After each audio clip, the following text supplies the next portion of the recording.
السلام علیکم ورحمۃ اللہ وبرکاتہ۔ اللہ تعالیٰ کے فضل و کرم سے ہم شعبان میں داخل ہو چکے ہیں، اور شعبان اتنا فضیلت والا مہینہ، اس میں آپ صلی اللہ علیہ وسلم روزے کثرت سے رکھا کرتے تھے، آلموسٹ پورا مہینہ ہی روزے رکھ لیتے تھے، جیسے کہ عائشہ رضی اللہ تعالیٰ عنہ کا بیان ہے۔ تو ایک صحابی نے آپ صلی اللہ علیہ وسلم سے پوچھا کہ آپ اس مہینے میں اتنے روزے کیوں رکھتے ہیں؟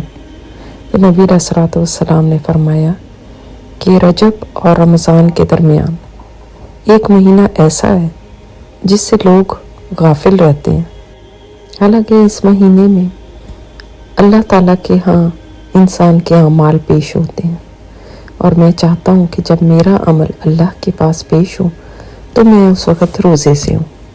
اس سے ایک بات تو یہ پتہ چلی کہ اس مہینے میں سارے سال کے اعمال اللہ تعالیٰ کے ہاں پیش ہوتے ہیں۔ دوسری یہ پتہ چلی کہ آپ صلی اللہ علیہ وسلم خاص اہتمام کرتے تھے ان اوقات میں یا ان جگہوں پر اللہ تعالیٰ کا ذکر کرنے کا جن جگہوں پر یا جن اوقات میں عام طور پہ لوگ اللہ تعالیٰ کا ذکر نہیں کرتے یا غافل رہتے ہیں۔ تو اس مہینے سے بھی لوگ چونکہ غافل رہتے ہیں، تو آپ صلی اللہ علیہ وسلم نے خاص طور پہ اس مہینے میں روزہ رکھ کے اللہ تعالیٰ کو یاد کیا۔ اور دوسرا، اس مہینے میں کثرت سے قرآن کریم کی تلاوت کی جائے۔ اس کو قراء کا مہینہ کہتے ہیں، کیونکہ اس مہینے میں آپ شروع کریں گے تو انشاءاللہ تعالیٰ رمضان میں امید ہے کہ تب تک آپ قرآن کریم مکمل کر پائیں گے، اور ایک روٹین بھی بن جائے گی قرآن پڑھنے کی۔ تو ہم دیکھتے ہیں کہ ہمارے اسلاف میں لوگ اس مہینے میں بہت زیادہ قرآن کی تلاوت کیا کرتے تھے، تو ابھی سے اپنا معمول باندھ لیں کہ میں نے اتنا قرآن ایوری ڈے پڑھا کرنا ہے۔ ایک تابعی کے بارے میں آتا ہے کہ وہ تو اپنی دکان اس مہینے میں بند کر دیتے تھے کہ اب سے میں نے قرآن کریم کو توجہ دینی، اس کی تلاوت زیادہ سے زیادہ کرنی ہے۔ تیسرا کام آپ یہ کریں کہ توبہ استغفار کو بڑھا دیں، تاکہ جب ہم رمضان میں داخل ہوں تو ہم گناہوں سے پاک ہو چکے ہوں، اور نیکیوں کو پروان چڑھانے کے لیے ہمارے دل کی زمین اس وقت تک تیار ہو۔ نبی علیہ الصلوۃ والسلام تو ایک دن میں 70 سے 100 دفعہ توبہ استغفار کیا کرتے تھے، اور آپ صلی اللہ علیہ وسلم نے لوگوں کو بھی یہی سکھایا۔ جیسے نماز کے بعد بھی آپ صلی اللہ علیہ وسلم 3 مرتبہ استغفر اللہ استغفر اللہ استغفر اللہ کہا کرتے تھے، یعنی سلام پھیرنے کے فوراً بعد۔ تو یہ نہ سوچیں کہ استغفار تو اس وقت ہوگی کہ اگر ہم نے کوئی گناہ کیا ہو۔ ہم نے تو کوئی گناہ کیا ہی نہیں، ہم نے ایسا کیا گناہ کیا کہ ہم استغفار بہت زیادہ کریں۔ دیکھیں، استغفار کرنے کے لیے ضروری نہیں ہے کہ انسان نے گناہ ہی کیا ہو تو استغفار کرے، بلکہ استغفار تو ویسے ہی کرتے رہنا چاہیے، کیونکہ ہم کبھی بھی اللہ تعالیٰ کا کبھی حق ادا کر ہی نہیں سکتے۔ جتنی اس نے ہمیں نعمتیں دی ہیں، ہم اتنی اس کی شکر گزاری، اتنی اس کی قدردانی کبھی نہیں کر سکتے۔ لہٰذا ہم استغفار کر کے یہ بتاتے ہیں کہ اللہ تعالیٰ ہم نہیں تیرا حق ادا کر سکتے۔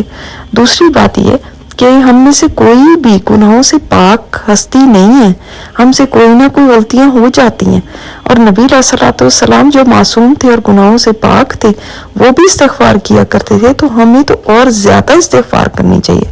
تیسری بات یہ کہ نیکی کرنے کے بعد بھی استغفار کرنی چاہیے، کیونکہ اس نیکی کے اندر ہمیں نہیں پتا کتنی کمیاں رہ گئی ہوں، اور کوئی بھی ہماری جو بھی نیکی ہم چاہے چھوٹی ہو یا بڑی کر رہے ہیں، وہ واقعی اللہ تعالیٰ کی شان کے مطابق نہیں ہے۔ وہ ہماری ظاہر ہے، ہم ایک ادنا سے حقیر سے انسان ہیں، اور اپنی کوشش سے کرتے ہیں، اس کے اندر 100 ادھر کی ادھر کی کئی چیزیں ایسی شامل ہو جاتی ہیں جو نہیں ہونی چاہیے۔ مثال کے طور پہ نماز ہی ہم پڑھتے ہیں تو اس میں کئی دفعہ دھیان ادھر ادھر چلا جاتا ہے، کئی دفعہ انسان جو ہے کوئی غلطی کر دیتا ہے، تو استغفار کر کے ہم نیکی کا کام بھی ہے تو اس کے اندر بھی ہم یہ اللہ تعالیٰ کو درخواست کرتے ہیں کہ اللہ میری نیکی میں جو کمی رہ گئی ہے تو معاف فرما دینا۔ اور دوسرے اس لیے بھی کہ نیکی کے بعد بھی کوئی تکبر نہ آنے پائے کہ میں نے بڑی کوئی نیکی کوئی بڑا کام کر دیا تو اللہ تعالیٰ مجھے معاف کر دینا. تو ہم نیکی کر کے بھی استغفار کرتے ہیں. کہاں یہ کہ گناہ کرنے کے بعد ہم سوچیں کہ ہمیں تو استغفار کی کوئی ضرورت ہی نہیں ہے. تو استغفار کو بہت زیادہ کثرت سے کریں رمضان سے پہلے. اللہ تعالیٰ ہمیں اس کی توفیق عطا فرمائے. السلام علیکم ورحمۃ اللہ وبرکاتہ. یہ اسپیکر استاذہ نجیحہ ہاشمی ہے. ان کی مزید آڈیو سننے کے لیے لاگ ان کریں الرحمہ.org پر.